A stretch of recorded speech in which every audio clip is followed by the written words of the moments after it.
Research conducted by the Audit Commission suggests 1 in 5 children in England and Wales has special educational needs. Therefore, it is fundamental to provide specialised educational services for these children. Inclusion has been placed on the policy agenda. Should we, however, be focusing on inclusion for those children with SEN, and if so, do we risk excluding those without from reaching their full potential? The DfE Excellence for All suggests we move away from a focus on individual categories of a need associated with a medical model of disability and instead towards improving the quality of teaching in order to improve the learning of all pupils within the class. The basic concept of inclusion means the efforts made to include children with a range of physical, sensory, communication or cognitive disabilities in both learning and wider social opportunities. It is suggested that ICT can be vital in their development for these children. So how can we get the most out of this technology? We should look at the many ways in which we can get children actively involved in their learning. The interactive whiteboard empowers teachers to more effectively utilise multimedia within the classroom environment. As a whiteboard is hands-on and interactive, it targets those needs of kinesthetic learners. Background colours can be changed to suit the needs of any children who have visual impairments and struggle to read black text against a white background. This is a subtle yet effective strategy that does not obviously highlight their specific disability. As information technology becomes increasingly more accessible in daily life, we become more aware of its potential for learners who are at risk of being excluded.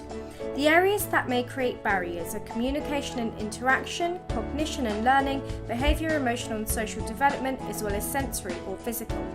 The national curriculum suggests lessons should be planned to ensure that no barriers prevent any child from achieving in the classroom. Such planning means that children of all abilities will be able to study the full national curriculum. As we know, children are highly motivated when using ICT, and when they are motivated and engaged, we can better support their learning. It's important to recognise that not everyone works in the same way or at the same pace. Therefore, for ICT to be used effectively, knowing how to utilise suitable software and assistive technology puts teachers in a more effective position to meet the learning needs of all children. To address inclusion, it is important for teachers to provide adequate computer time as an integral part of a daily routine. This is preferable to simply earning computer time as a reward. For example, during my practice, children were allowed golden time on the computers for good behaviour.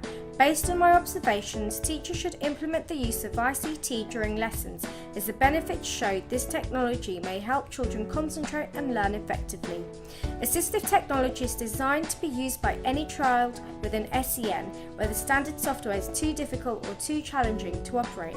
The accessibility settings, which can be found via the computer's all programs and accessibility options, allows us to make basic but effective adaptations to the program. An example of this would be changing the size of the text or enabling a text-to-speech program like JAWS, which reads aloud information on the screen including system menus. Other such accommodations include specialised keyboards to help children with coordination difficulties.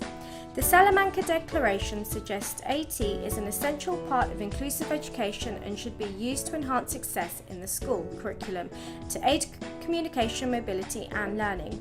Research conducted by Bechter suggests children who come from disadvantaged socioeconomic statuses may have limited access to ICT at home and may be less likely to achieve academically. The result of this is a so-called digital divide subject to a family's socioeconomic background.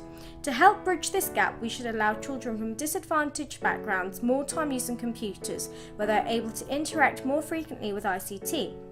For example, writing reports using popular word processing programs and the option to safely and effectively explore the internet during break, lunch or during after-school clubs. In conclusion, it is our duty as teachers to make technology accessible to all pupils. ICT is a particularly valuable tool for people with disabilities and can improve the quality and effectiveness of their learning, reducing social inclusion and increasing classroom participation. For some children, a technological solution will be the only way to ensure they can make their needs, opinions and views known. For them, access to appropriate ICT-based solutions can be a lifeline to inclusion.